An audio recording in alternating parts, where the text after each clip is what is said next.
I hadn't seen Ryan in 6 months, not since the night I found out he'd been cheating on me. We were supposed to get married. I'd already picked the dress, the venue, even the playlist. Then one random Tuesday night, I got a text from a number I didn't recognize. It said, "You don't know me, but I think you deserve to." And attached were screenshots, messages, photos, the proof. I didn't scream. I didn't cry in front of him. I just looked him in the eye and said, "You don't get to explain. You just get to leave." That was 6 months ago. Since then, my world has been simple. 12-hour shifts at St. Matthew's Hospital, coffee that tastes like regret, and my dog Benny waiting at the door when I come home. No romance, no drama, just peace. Or what I thought was peace. It started like any other Monday morning. The ER was packed. Monitors were beeping. Coffee was my only friend. "Riley," called Dr. Patel from down the hall. "You're running on fumes again." "Fumes and caffeine," I said. "My two main food groups." We laughed, and for a moment, I forgot how exhausted I was. Then Janelle, my favorite chaos-loving coworker, jogged up to me looking like she'd seen a ghost. "Emma, you might want to come to the front desk." I frowned. Did someone collapse again? She shook her head, eyes wide. "Worse, your ex." And there he was, Ryan, standing in the hospital lobby, perfectly styled hair, expensive cologne, holding a bouquet of flowers like this was some bad apology commercial. "Emma," he said, smiling way too confidently. "Hey, wow, you look busy." I cut in. "And at work. What are you doing here?" He laughed awkwardly. "You didn't answer my texts. I thought maybe we could talk." "About what?" "Your new girlfriend." His face fell. "I made mistakes, okay? I know that. But I've changed. I miss you." I took a slow breath. Nurses at the front desk were pretending to type while obviously eavesdropping. Even the receptionist had that, "Oh, this is going to be good" look. "Ryan," I said calmly, "this is my job. You can't just show up here with flowers and trauma." He blinked. "I'm just trying to make things right." Then start by leaving. A few nurses snickered quietly. "One mouth, get him."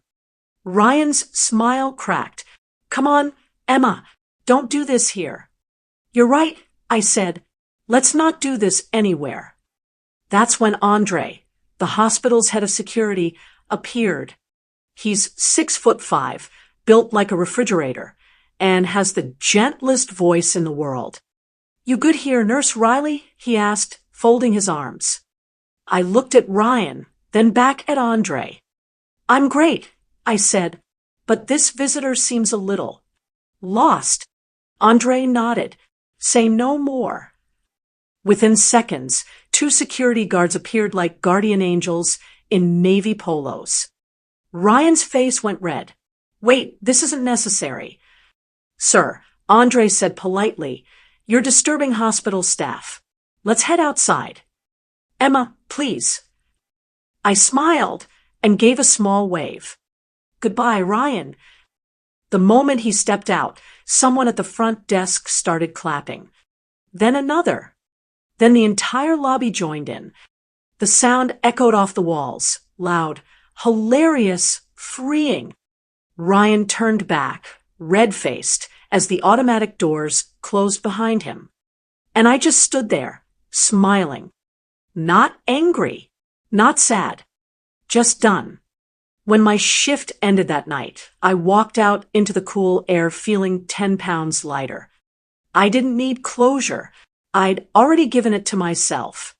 All I needed was space and a good story to tell Benny.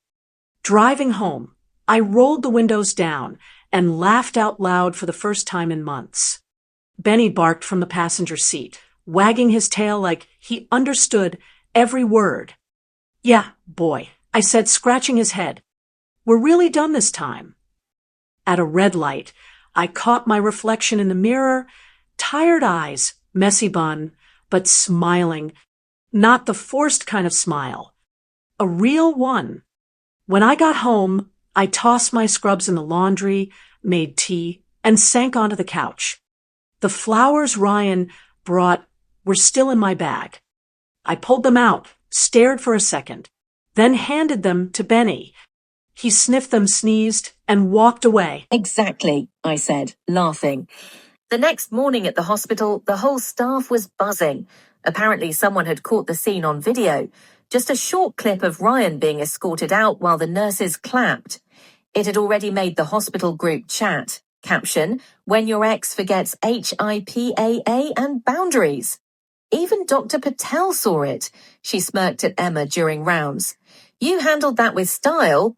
Emma grinned. The best part? I didn't even raise my voice, and that was the truth. That night, she wrote one line in her journal. Peace isn't found in revenge. It's found in remembering your worth and walking away with dignity. She closed the notebook, turned off the light, and listened to Benny snore at her feet. For the first time in forever, she didn't feel broken. She felt whole. It wasn't about getting even. It was about moving on, with humor, with grace, and with her head held high. And if life ever decided to throw another Ryan her way, well, she'd know exactly who to call. Security,